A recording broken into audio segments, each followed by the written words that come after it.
такая цитика. Всем привет, с вами Ваня, и я снимаю мою лего-самоделку на тему лес.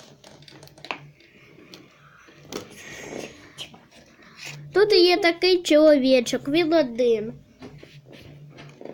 І кустик. Кустик у мене появився недавно. Сьогодні він появився. Тут два таких дерева.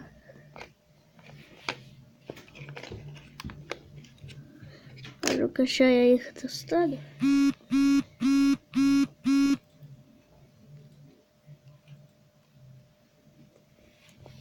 Ось перше дерево, воно маленьке, і друге, больше.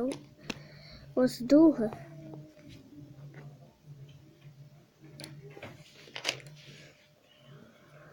А ось перше.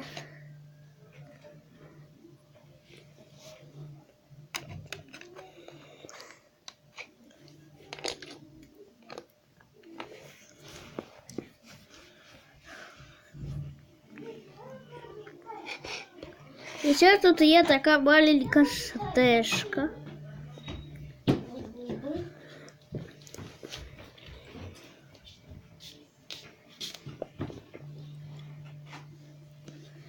Всем пока, с вами был Ваня. Ставьте лайки, подписывайтесь на канал.